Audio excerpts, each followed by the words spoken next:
Now I'll be able to explain a bit about the times I've encountered Archangel Michael, okay? Because he's the one I've encountered more than the other archangels or angels, okay? So what happens is that sometimes when I'm walking with Jesus and all that stuff, during the fellowship times, I used to walk that 1 hour daily in the evening. Um, Sometimes there was a time he came and he started walking. Jesus is beside me on the right, and so I started feeling somebody. There's a being on my side, on my left side. So I'm wondering who is this because I'm not seeing. They're not coming out. They're not introducing themselves. I'm not seeing them clearly. So I asked Jesus, who is this? So the being, he says, it's Michael. I'm the one who will be, I've been allowed to talk to you. I've been allowed to converse with you. So I'm in the middle of both of them, walking just down the path, just having fellowship with Jesus, and then he comes, boom. So I asked why you, and so this day he said there's an increase of angelic activity at this altar. So I've been told by Father God to talk to you and just help you in this ministry, the healing ministry of angels, and whatever questions you have, and that's basically what he was telling me.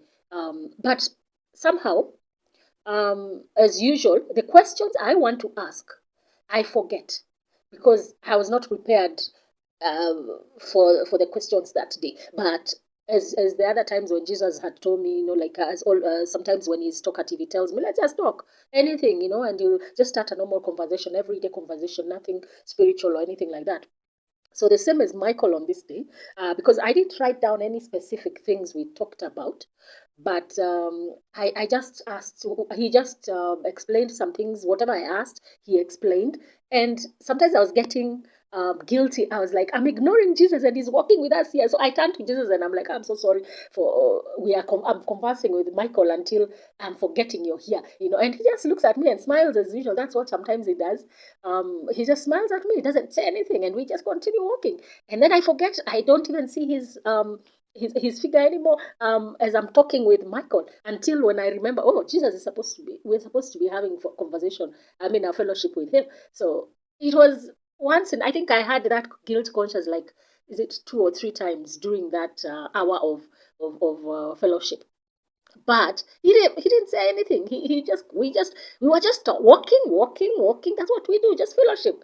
And but Michael this day was now I focused on him because that day he was talking.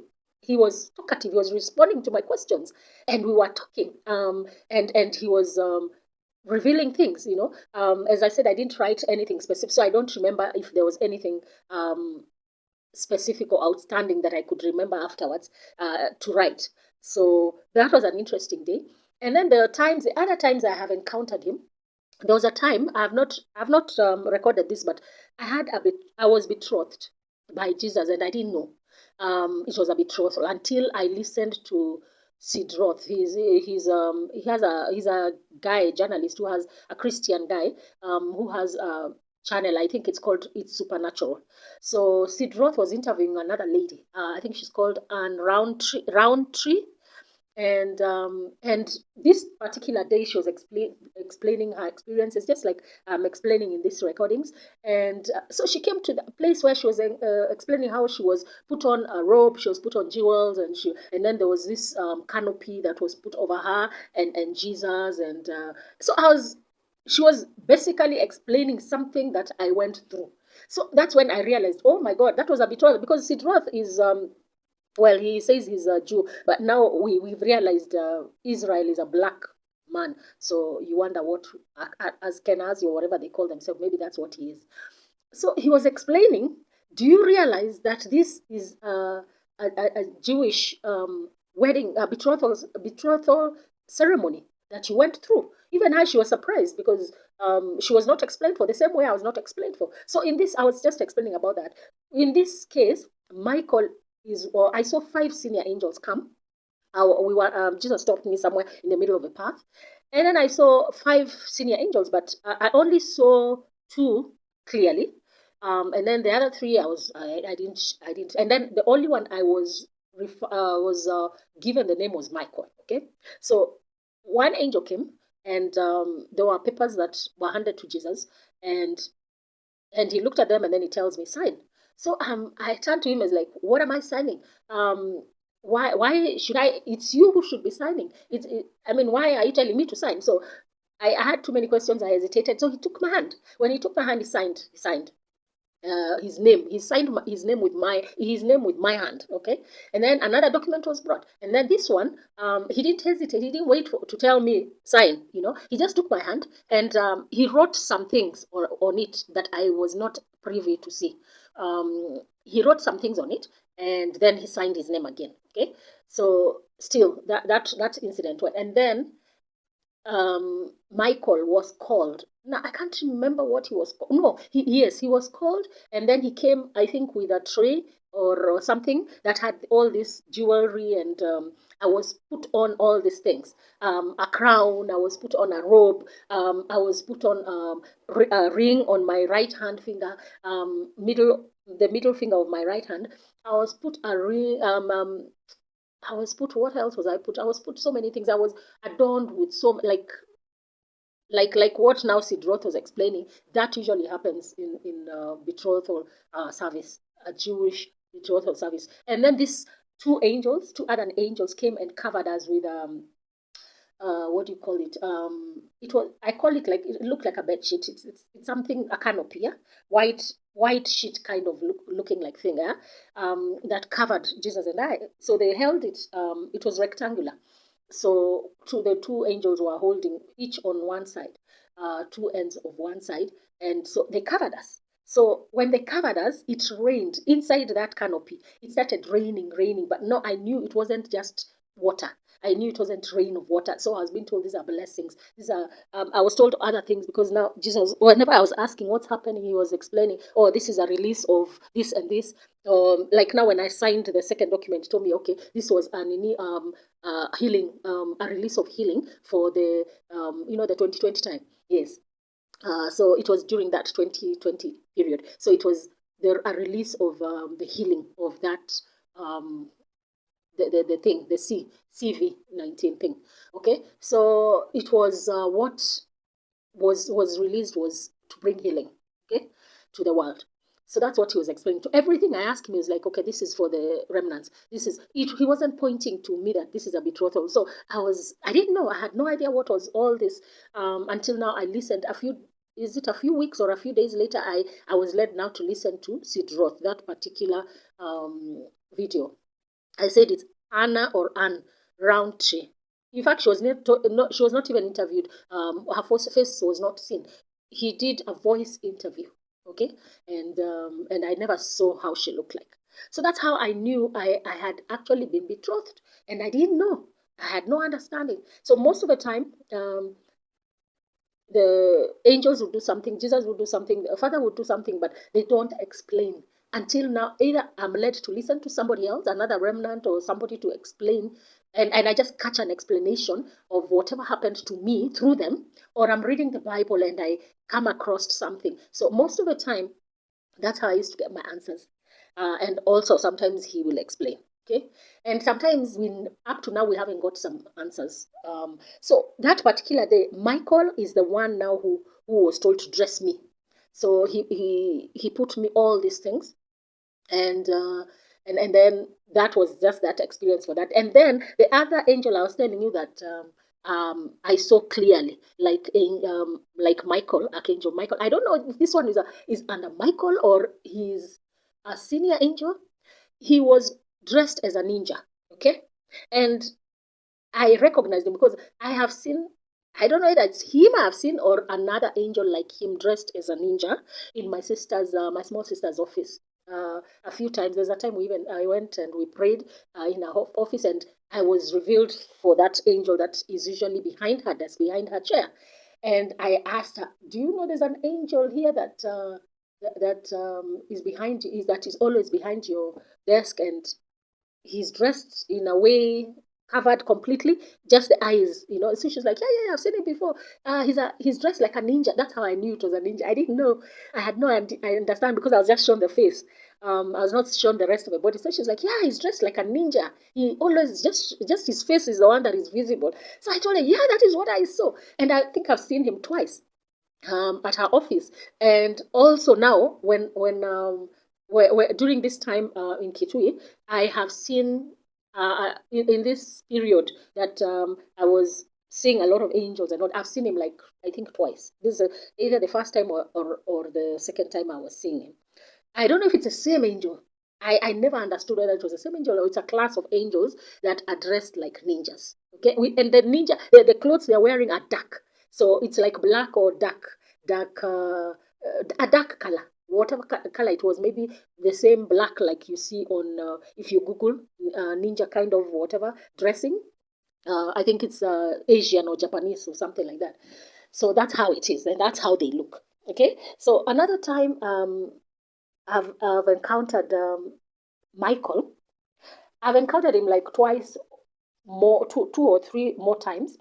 Every time he's I'm stopped somewhere when we are fellowshipping with Jesus, and then Jesus stands and I hear him addressing somebody, either who an angel who has come or who is beside me, and I didn't even know that he was beside me. And I hear him, Michael, Amha, Michael, Teresa, So I've been added so many things. In fact, there's a day, Michael, this time it shocked me. He takes my hand, he puts so many weapons. There were so many weapons put on me that if it was physical, I would not be able to walk. I would not even be able to lift up my hands. So I'm looking, and at this time I'm quiet. I've learned to keep quiet sometimes when things are happening, because now I know even if I ask, Jesus will not respond. He'll just be quiet. So I see Michael putting gadgets on me, so many gadgets on my hand, on my fingers, on my feet. He has put gadgets on, like dressed me, and then armed me with like a sash across my shoulder. But now it's like, yeah, I think it was a sash across my shoulder, and then put things like bullets or grenades or things, on that belt, like sash, and also across my waist, and also just all over my body. Sometimes I don't even see what he's putting. Half of the time I don't see what he's putting, but when I'm open my eyes to see, I'm like, my hands just shocked me. They were full of gadgets. So I asked, after this, I asked Jesus, okay, so how am I supposed to use these gadgets? I mean, I'm armed. I'm like a weapon. I'm weaponized. It's like, yeah, you're weaponized because you're going to be doing a lot of war. So I asked him, okay, so how am I supposed to use this gadgets? How am I supposed to use these weapons? How will I know which weapon to use when? And so he tells me it will just be automatic. You won't even need to know, okay, you need this gadget or you need this. No, it will just happen, because these are spiritual battles. So you'll be able to know, just knowing, without you even looking for the gadgets you want. You're actually weaponized, your whole being. So he has equipped me. Like now, the next time, he came when we were standing at the end of a path, and he just approached. So whenever Jesus is saying, okay, Michael, that's when I record, because I don't see the facial. I hardly see the facial. Maybe the eyes and the nose. I don't see those details. Just a being. And so when he comes, if I don't recognize him, when Jesus says Michael, that's when I'll realize, okay, this is Michael. Have been approached by Gideon. I'm not Gideon. What is this called? Gabriel. Gabriel has come and equipped me, and until now, Jesus says, "Gabriel, do it." That's when I realize, oh, this is Gabriel. And then Raphael, I have had a knowing, because he is the one in charge of the altar in. Kitui. He's the one now. It's under his mandate, because it's an altar of healing, restoration, and reconciliation. Healing, restoration, and reconciliation, bringing people to God. So that's the altar, and so it falls under his mandate. So I've seen him several times, and I've somehow recognized him. And even when I'm not in fellowship and I'm walking around or I'm in the compound, sometimes I'll just see a figure and I'll just know it's him. We'll just meet somewhere and he passes me. And he never talks. He hardly talks. This angel. He's low keyed all the time. I see him. He looks low keyed. Even his dressing. It's either blue or dark blue or dark green. Okay, most of the time, because those are the two colors of healing. So that's what I usually see him dressed in, as in Archangel Raphael. That's who I'm talking about. Even his name talks about the one. El is God, and Rapha is healing. So combination, to put it roughly, the healing of the Lord or something like that. So that's who he is. So Michael is usually in dark clothes, and sometimes it's robes, sometimes it's combat. Mostly it's combat gear. So whenever he comes, later on I'll realize it's him. Because sometimes the sash across his shoulder, across his chest, will have some things like some gadgets. Like what I said, I was put for grenades and whatever gadgets a soldier is usually put across their chest or however, whatever. You can imagine now the kind of things now I was put. Those are the ones. So, and another time, I asked, like I asked Jesus, what is Michael doing here? And he's supposed to be the angel over Israel. And that was before now I realized I was revealed for that we are Israel, the black man is Israel. I didn't know, so I kept wondering what is he doing in Kenya? What is he doing at this altar? And so the Lord just said he'll be with you. He will, you will continue ministering with him, and you will be encountering him.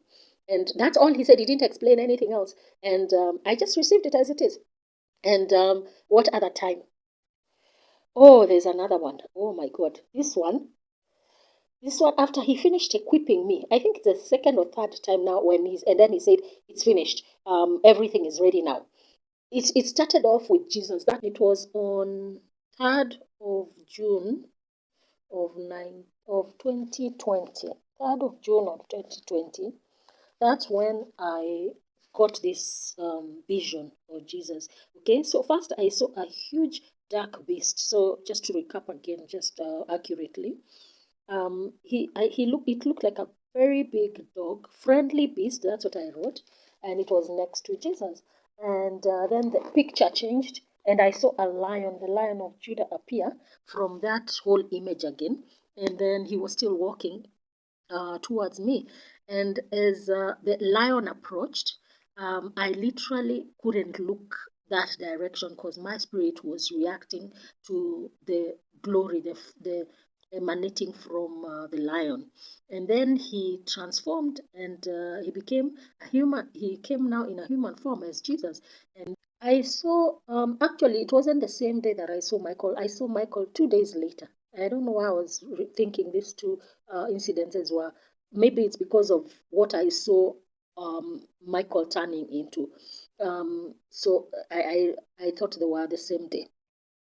So what I wrote here is that I saw Michael add more stuff than he had added the other days before. More stuff on my hands, my fingers, underneath my arms, my shoulders, my legs, etc. And I became like, I wrote here, I became like a war machine. He put something like fire on my feet because I felt something and reacted. I felt something on my legs. And my hands also felt something. I saw an armor put on my chest, like metal scales or chain link kind of body armor shield on my chest. Then he finally put a helmet on me and covered my ears. It had ear coverings, and then he also put clear protective goggles. They were not spectacles; they were just goggles, like the way soldiers who are in combat they have these goggles to protect their eyes. Yeah, and that's what I wrote. And then that's when I asked Jesus, what is Michael doing here? And yet he is the angel of Israel. And then he Michael, actually, I said both he and Michael, they answered. So it came out like a voice, but they were both answering within that voice. Both of them were answering me that he will always be here, and other angels also to protect me and help me. But they never explained what. And then they went off. And okay, so before I go into that one, I need to explain something. Usually, sometimes Jesus would, I don't know how to explain it, but because he is spirit, he can enter into you. He can enter into him himself as a body can enter into you. Okay, just like he says, he makes him and his father come and make their abode in us, in you. Okay, they live in us. So I have seen him so many times enter me. He enters into me, and I can see him no more. He just becomes, he enters into me and stays there, or whatever he's doing. And there's a time also, I had an encounter with him in heaven, and he looked larger than life. Okay, and he came towards me, and it wasn't even heaven; it was a vision that I was having. And later on, we were told it was a vision of the future, something that will happen in the future. And so he walked towards me, and he was looking bigger than normal. I don't know how to explain that. And instead of him entering me, now I entered into him. So that was a different experience. So on this particular day, I'm trying to explain about Michael. What happened is, it's not even a few days later, 1 or 2 days later, it's like a month later. So I remembered this dog, and then Michael. What happened to Michael? That's why I put them two and two together. So what this is what happened. He came, and I noticed that Jesus was dressed in this particular day. He dressed into combat gear, and he was dressed in white. But then this um, being, okay, I didn't see who it was. I saw an angel coming on my side, and then this angel was saluted at him, and he was conversing with him, and he received a document and signed it, and without even reading it, but just he just glanced at it. And this particular day, there were angels on both sides of, they were standing. It was I've not related the whole story of that day, but I'm just trying to bring the thing about Michael. Yeah, there were angels on both sides of us, of Jesus and I, as we were walking and standing. In fact, at some point we stood. So they had lifted up their swords, and we were actually in the middle. In the angels were both sides of the path, and they lifted up their swords like a military, is it, ceremony. So that's what the angels were doing. So this being and Jesus and I were in the middle. And after Jesus signed, his clothes were white, but now when he was talking to this angel, his clothes started changing, different colors. They were blue, they were green. I've seen him in different kinds of colored robes. So they kept changing. His robe kept changing, color, color, color, until it settled on a darkish colored cloth. But now it wasn't a robe anymore, but now he was wearing combat gear. He was dressed in trousers and just like an army, but now it was not camouflage, it was just dark. It was darkish, like blackish almost. And that was the last outfit that changed, or after his robes changed different colors in front of me. So I kept asking, what is going on? Who is this that you're talking to? And then afterwards, after a while, without him answering me, Michael stood before me and he showed himself to me. And he was also dressed in the same combat. So I realized, okay, it was Michael talking to him. And then, oh yes, I forgot, he had not finished gearing me yet. So this is one time also. I don't know if it was the last time. He geared me with more stuff and pronounced me ready. Okay, just like the other time he had pronounced me ready, he added me, but now this stuff I could not see what he was adding me, and then he pronounced me ready. And he also, now this time, usually it's Jesus who kisses my cheeks when he's leaving, or in greeting when we meet. Once or twice he has done that when we meet. Usually he does it when he's leaving, after the hour is over, and he kisses my cheeks and says bye. But now this surprised me, because Michael did it. He kissed both my cheeks. But something strange happened this time. His face came closer to me and sort of turned animal-like, fierce animal, fierce face, and sort of merged with mine. So I got so shocked, because he didn't give me an option. There was no, there was no like hesitation. it merged into me, and I became concerned, like what was happening, and I tried to shrug that image off, but I couldn't really understand what had taken place. So I kept asking Jesus, what is happening? But as usual, Jesus was not giving me the answer. And also I know these things were real because my body was reacting, like usually when he wants to confirm that this is something that is happening now, not like a vision of something like that in the future or something like that.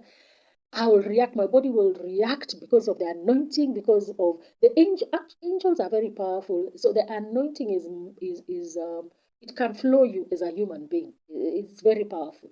So what will happen is my body reacted in coughing. That's how I usually react, coughing and crying sometimes. So I really reacted so much in when he entered me, and I found that so weird. Why would he change? Just before he entered my body, he became like he turned into this. His face turned into a fierce dog kind of look, and so this disturbed me because Jesus did not respond to me, but it disturbed me for a few hours. And then that same evening, as I was listening to a video by an Indian guy called Brother Sadhu Selvaraj, I had been led there by God to listen to this particular, because it was answering me whatever had happened during the evening. So his video is called Seven Powers of the Coming Age. Okay, so he started mentioning strange things that he had been revealed by the Lord that will be experienced by the remnants. He mentioned that about our DNA being changed supernaturally when we are changed, when the move of God happens, and then the Lord told him sometimes some things that's okay. Sometimes he will change us where after our bodies have been changed and we are doing ministry. Sometimes the Lord will even change us to change into an animal or a dog. He specifically said even a dog to sniff out. So I got started. I was like, yeah, that's what Michael did. He became a dog. So he was like, yeah, the Lord revealed that he can even change someone into a dog to sniff out. So he was explaining for example, a dog to sniff out or spy out the enemy's camp. So he was explaining dogs have a high sense of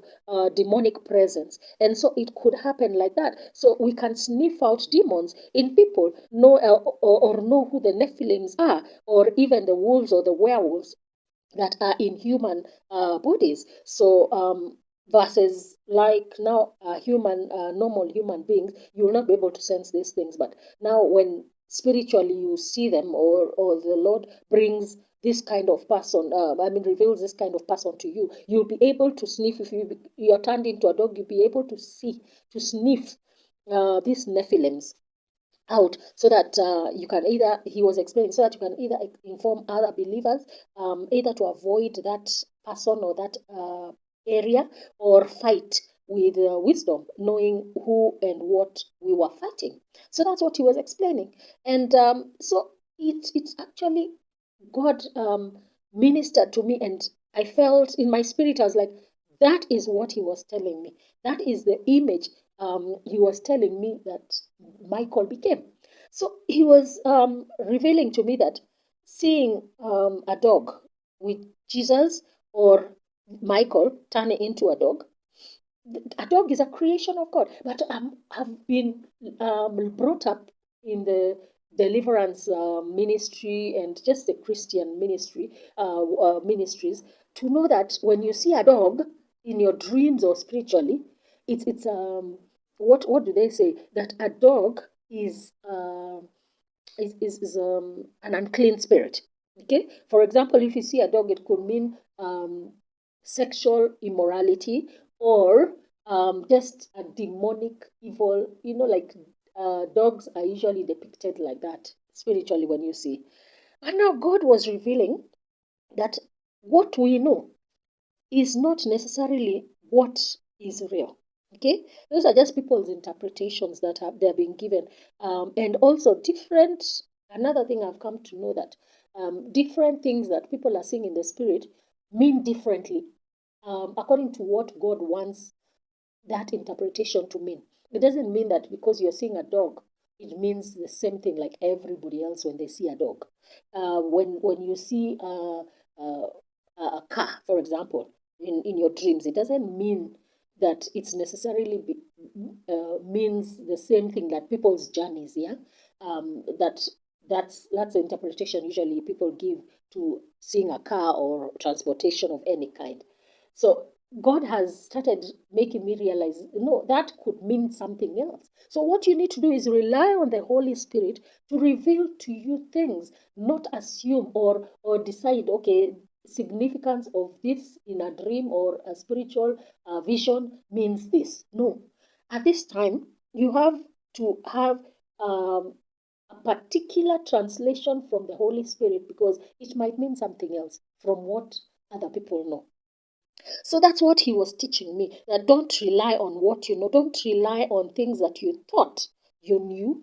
Because when I was beginning this 2020 time season, he gave me 1 Corinthians chapter 3 verse 18. And he told me, I want you to renounce everything that you know as foolishness, and then I will teach you afresh. Okay? So what happened is that when this brother, he calls himself Brother Sadhu Selvaraj, yeah, when he was explaining, he said that he had a vision of Prophet Jeremiah. And Jeremiah came to his room to speak to him. And a big white horse also entered with him. And the prophet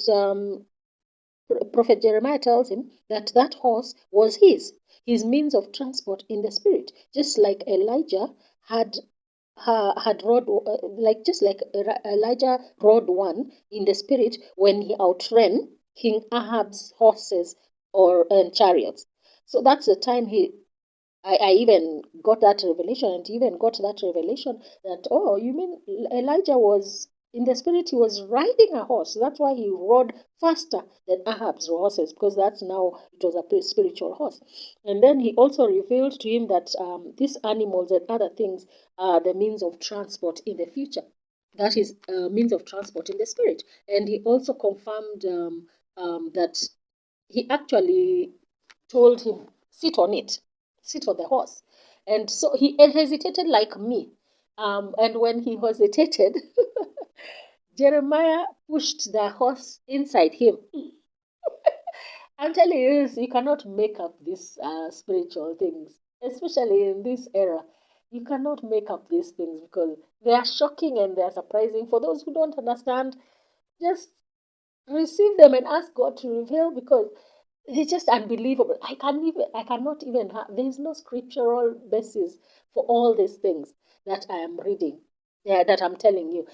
Apart from what other people are going through, and God is giving me a revelation through other people, and confirming you're not crazy, or confirming you're actually seeing you're okay. Whatever you're going through, whatever you're experiencing, there are other people also experiencing the same things in this new era. So you're not the only one. That's how He has actually helped me understand that this is not craziness, and that it doesn't need to be um, written in the Bible precisely how I'm seeing it. Uh, just after, because he has confirmed himself time and time again, just receive and write. So he kept telling me, record all these things, record, because there'll be sin. There'll be sin. So that is the last um, encounter, not the last, but the last that I remember that I encountered with Michael. And that's what happens. So what happened is that I was explained for that one of these other days, God was explaining that and letting me know that they are just encouraging when they enter into you, like the angel that skidded into me at some point. Um, in one of my experiences, I have explained an angel came, and it was actually like, I don't know if whether you can say a fleet of angels. They were coming, they were flying in, they were massive. And so instead of stopping, landing on the path and stopping, he landed and skidded on the path, and he went inside me, he went through me. So I don't know whether, I didn't see whether he came out on the other side, But I was so disturbed because now I started reacting the same way, crying and shaking. In fact, it was so violent. And Jesus was just standing next to me, but he was just smiling, just. And I'm looking and I'm like, what is happening? And then I saw the angel skid out of me. I mean, not skid, but just back out of me. And he was smiling like he has done such a good thing. So I was like, what was all that about? So I turned to Jesus. I was like, what is wrong with this angel? Why would he shock me like that? And Jesus was just smiling. He's like, he did what he needed to do, didn't he? So I was like, what did he do? He's like, it was just ministry. It's like I was asking him, so why couldn't he just do a normal ministry, like touch my shoulder or speak to me? Why does he have to shock me like this? Jesus was just telling me, but it was done. I mean, the ministry finished. The ministry was done the way it was done, and it's been done. That's what he was telling me.